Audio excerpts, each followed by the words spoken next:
रुपए से सीधा टारगेट 200 से लेके 300 रुपए का रह सकता है। Hello everyone, welcome back to the video. इस वीडियो में बात करेंगे निफ्टी और बैंक निफ्टी के बारे में। साथ ही साथ गाइस हम बात करने वाले हैं सेंसेक्स के बारे में, क्योंकि कल जो है गाइस सेंसेक्स की है एक्सपायरी।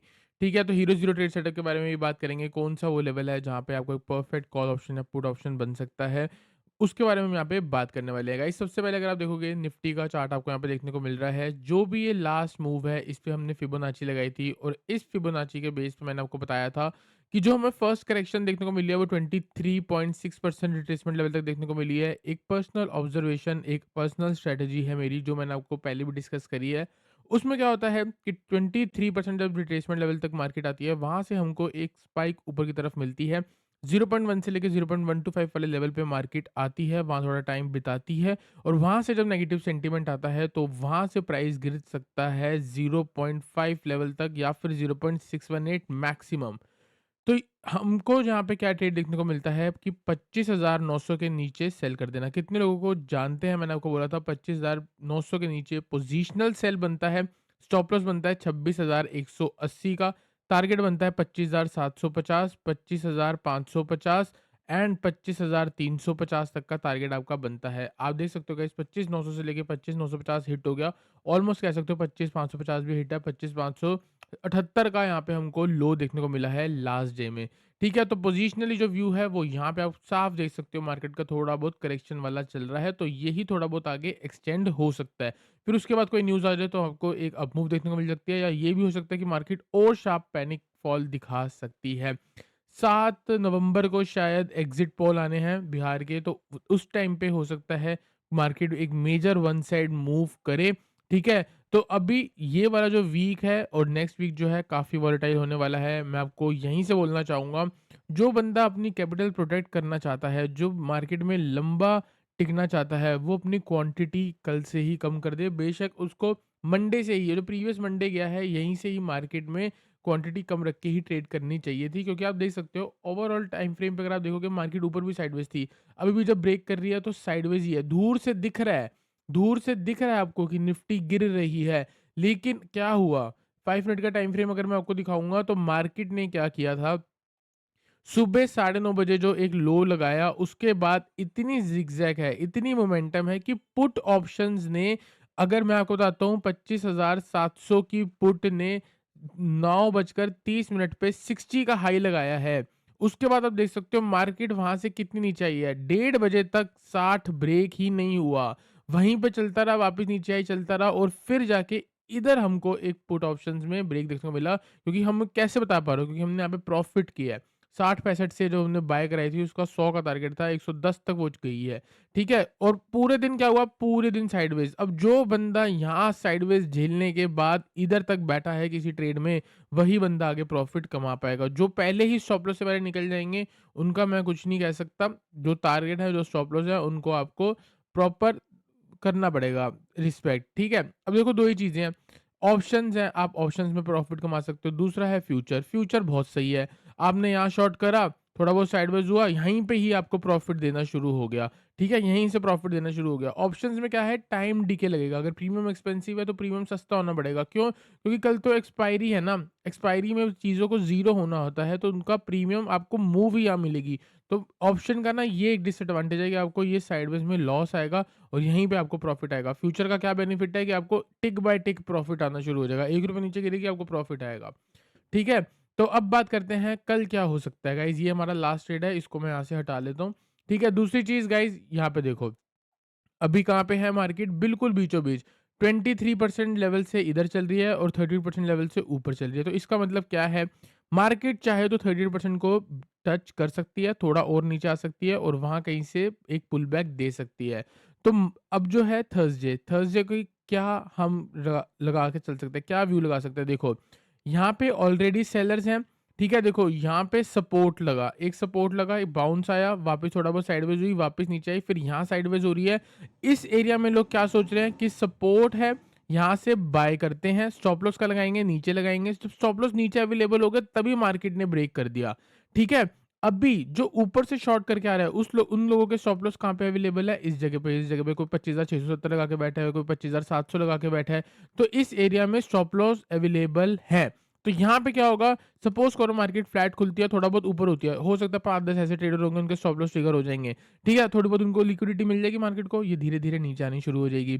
फिर ये जब ब्रेक होगा, यहाँ पे बहुत नए रिटेलर सेलर्स बन के आएँगे और फिर अपने स्टॉप लॉस ऊपर की तरफ अवेलेबल कर देंगे। मार्केट और नीचे करेगी, जो यो लोग यहाँ पे शॉर्ट नहीं कर रहे होंगे, वो यहाँ पैनिक में सेल करना शुरू करेंगे और ये भूल जाएँगे कि यहाँ पे 25,525 का 30% रिट्रेसमेंट लेवल है, प्लस 25,500 का एक राउंड लेवल है। जैसे उनके ऊपर स्टॉप लॉस अवेलेबल है, मार्केट 100 पॉइंट की सीधी स्पाइक ऊपर मार देगी, इन सबके स्टॉप लॉस खा लेगी और उसके बाद डिसाइड करेगी कि ऊपर जाना है या नीचे जाना है। तो सिंपल स्ट्रैटेजी है, 25,525 से लेके 25,500 के ज़ोन पे आँख बंद करके बाय करना है। एक हैमर कैंडल मिल जाए, एक बुलिश एंगल्फिंग मिल जाए या हायर हाई की फॉर्मेशन मिल जाए। ये तीनों चीज़ मिलती हैं, आप यहाँ से बाइंग के बारे में सोच सकते हो, एक रिवर्सल एक्सपेक्ट कर सकते हो। दूसरी चीज़, अगर मार्केट फ्लैट खुल रही है, थोड़ा बहुत ऊपर है, साइडवेज होने के बाद आपका व्यू बेयरिश होना चाहिए। यहाँ पे सेलर्स को इन्विटेशन मिलना चाहिए, उसके बाद उनकी स्टॉप लॉस हिट होने चाहिए। यही मेरा पूरा व्यू है और इसी के बेस में हम यहाँ पे कल ट्रेडिंग करने वाले हैं। तो गाइज़ आई होप आपको निफ्टी का एनालिसिस क्लियर हुआ हो। अगर मार्केट कुछ ज़्यादा गैप अप दिखाती है, तो इन लोगों के स्टॉप लॉस ट्रिगर हो जाएँगे। तो हो सकता है इनिशियली थोड़ा बहुत ऊपर चले जाए, फिर साइडवेज़ हो जाए और फिर थोड़ा बहुत वापस नीचे आ जाए। कुछ ऐसा भी आपको देखने को मिल सकता है। गाइस बात करते हैं बैंक निफ्टी के बारे में। बैंक निफ्टी गाइस अगर आप देखोगे फिबोनाची लगा दिया है, ठीक है? फिबोनाची के बेस पे देखो निफ्टी कहाँ आ चुकी है, 23 से लेके 38%। इधर कहीं पे निफ्टी खड़ी है और बैंक निफ्टी जो है थोड़ी बहुत ऊपर खड़ी है। मतलब बैंक निफ्टी में स्ट्रेंथ है, सिंपल सी बात है। एसबीआई ऑल टाइम हाई पे चल रहा है। ये सारे जो स्टॉक्स हैं, ये इसलिए बैंक निफ्टी अभी नहीं गिर रही है, लेकिन मार्केट एक सपोर्ट के आसपास है। सपोर्ट पे देखो यहाँ बाइंग हो रही है तो स्टॉप लॉस यहाँ लग रहे हैं, फिर बाइंग हो रही है स्टॉप लॉस इधर लग रहे हैं, ये वापस नीचे आई फिर यहाँ से ऊपर जा रही है। जो लोग यहाँ बाइंग कर रहे हैं वो स्टॉप लॉस नीचे लगा रहे हैं, फिर नीचे आ रही है तो फिर यहाँ पे लोग स्टॉप लॉस लगा रहे हैं। फिर अगर आप देखो यहाँ पे साइडवेज है तो स्टॉप लॉस कहीं न कहीं इधर लगा रहे हैं। तो ये लेवल पे ना लोगों के स्टॉप लॉस अवेलेबल है। थोड़ा बहुत मार्केट एक वीकनेस दिखाना शुरू करेगी, आप मान के चलो 57,700 अगर मॉर्निंग में ब्रेक होता है और वहाँ पे मोमेंटम देखने को मिलता है, तो ये लोगों के स्टॉप लॉस ट्रिगर होने शुरू होंगे और यहीं पे आपको पैनिक फॉल देखने को मिल सकता है। ठीक है? 57,700 के नीचे आप शॉर्ट करके चल सकते हो, टारगेट होगा 57,500 एंड 57,300 और उसके बाद सीधा टारगेट 57,000 का रह सकता है। फिबोनाची का 30% रिट्रेसमेंट लेवल। दूसरी चीज़, अगर एक बार नीचे गिरती है, आप चाहो तो यहाँ पे प्रॉफिट बुक करना, क्यों? क्योंकि ये 23% रिट्रेसमेंट लेवल है, यहाँ पे पहले भी बाउंस आया है, हो सकता है 1 घंटे के लिए यहाँ पे मार्केट साइडवेज हो जाए, फिर यहाँ पे जितने भी लोग बाय करेंगे, उनके स्टॉप लॉस नीचे अवेलेबल होंगे और फिर मार्केट नीचे ब्रेक कर सकती है। तो पहला ट्रेड 57,700 से सेल बनता है फॉर द टारगेट ऑफ 57,500, यहाँ पे प्रॉफिट बुक कर लेना। फिर अगर मार्केट थोड़ा बहुत पुल बैक लेने के बाद फिर ब्रेक कर रही है, तो फिर आप चाहो तो 57,500 के नीचे शॉर्ट कर सकते हो और फिर आप चाहो तो टारगेट अपना 57,300 से लेके 57,000 का रख सकते हो। यहाँ से जो व्यू है वो और थोड़ा बहुत बेयरिश ही है मार्केट का। दूसरी चीज़ गाइस अगर मैं आपको बात करूँ, जब तक 58,300 के ऊपर निफ्टी ढंग से सस्टेन नहीं करेगी, इन लेवल्स के ऊपर सस्टेन नहीं करेगी बैंक निफ्टी, तब तक एक बढ़िया अप मूव देखने को नहीं मिलेगी। मार्केट ओवरऑल टाइम फ्रेम पे भी साइडवेज है, तो कहीं न कहीं यहाँ पे दोनों साइड के ट्रेड्स बन सकते हैं, लेकिन डाउन साइड का मेरे को लगता है थोड़ा बहुत बढ़िया बन सकता है। ठीक है? अब गाइस बात करते हैं यहाँ पे हम सेंसेक्स के बारे में, सेंसेक्स पे चलते हैं। तो गाइस सेंसेक्स का मैंने चार्ट लगा दिया है, अब यहाँ पे देख सकते हो, बहुत सिंपल चार्ट है। दूर से देखोगे बहुत ईज़ी है। यहाँ पे फिबोनाची का नंबर आ चुका है 83,300 का, ठीक है? तो मतलब कि ये सपोर्ट है, यहाँ से आपको बाउंस देखने को मिलना ही चाहिए। जो ऊपर से शॉर्ट करते आ रहे हैं, उन लोगों के स्टॉप लॉस इधर अवेलेबल हैं। तो मार्केट चाहे तो एक बार इनको निकाल के वापस नीचे आ सकती है। दूसरी चीज़, ये भी हो सकता है थोड़ा बहुत फ्लैट ऊपर खुले, थोड़ा बहुत गैप अप खुले और स्टार्टिंग में ही सेलर्स को इन्वाइट करके नीचे गिरनी शुरू हो जाए और 83% 83,000 लेवल के आसपास से कहीं आपको बुलिश एंगल्फिंग हैमर कैंडल या रिवर्सल की फॉर्मेशन देखने को मिलती है, तो गाइस आप 83,000 लेवल के आसपास, जो कि राउंड लेवल है, यहाँ पे आप एक perfect hero zero trade setup खोल सकते हो। इस टाइम पे 83,100 का कॉल ऑप्शन ही बेस्ट रहेगा और यहाँ पे जो भी स्टॉप लॉस है, स्टॉप लॉस तो सिंपल सी बात है, हीरो जीरो का जीरो ही रहेगा। 50 से 60 रुपए की मिलती है, आप ट्रेड को ले सकते हो। यहाँ से सीधा टारगेट वापस ऊपर, फिबोनाची का 38% रिट्रेसमेंट लेवल 83,333, तो यहाँ से 50 रुपए से सीधा टारगेट 200 से लेके 300 रुपए का रह सकता है।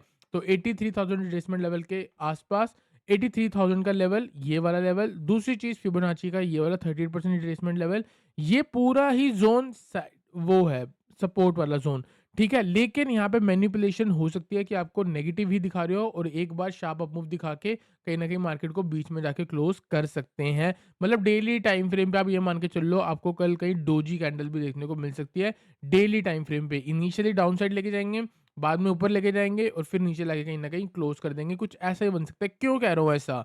क्योंकि मार्केट जिस एरिया में खड़ी है ना, वहाँ पे ट्रैप ही कुछ इस तरीके का बनता है। ये रहा सपोर्ट और ये रहा राउंड लेवल। सपोर्ट को ब्रेक करेंगे तो पैनिक क्रिएट होगा, राउंड लेवल के आसपास से रिवर्सल देंगे तो इन लोगों के स्टॉप लॉस उड़ाने के बाद ऊपर आ जाएगा, वहाँ से प्रॉफिट बुकिंग आ जाएगी तो क्लोज़ यहीं हो जाएगी। जहाँ ओपन हुआ वहीं क्लोज़ हुआ, तो इसलिए कह रहा हूँ कल हो सकता है डेली टाइम फ्रेम पे डोजी कैंडल के आसपास आपको कुछ सिनेरियो देखने को मिल जाए। तो सिंपल सी बात है, सेम निफ्टी वाला गैप अप लगता है तो थोड़ा बहुत व्यू हम बियरिश लेके चल सकते हैं।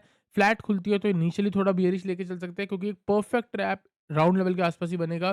फिबोनाची का लेवल ब्रेक करने के बाद पैनिक क्रिएट होगा और नीचे से जब रिवर्सल आएगा तो इन लोगों के स्टॉप लॉस जब उड़ेंगे तो एक बहुत शार्प अप मूव देखने को मिल सकती है। मतलब कल कुछ ऐसा भी देखने को मिल सकता है कि डे लो से मूव स्टार्ट होकर डे हाई तक भी ब्रेक मारेगी। कल ये सिनेरियो हमको देखने को मिल सकता है।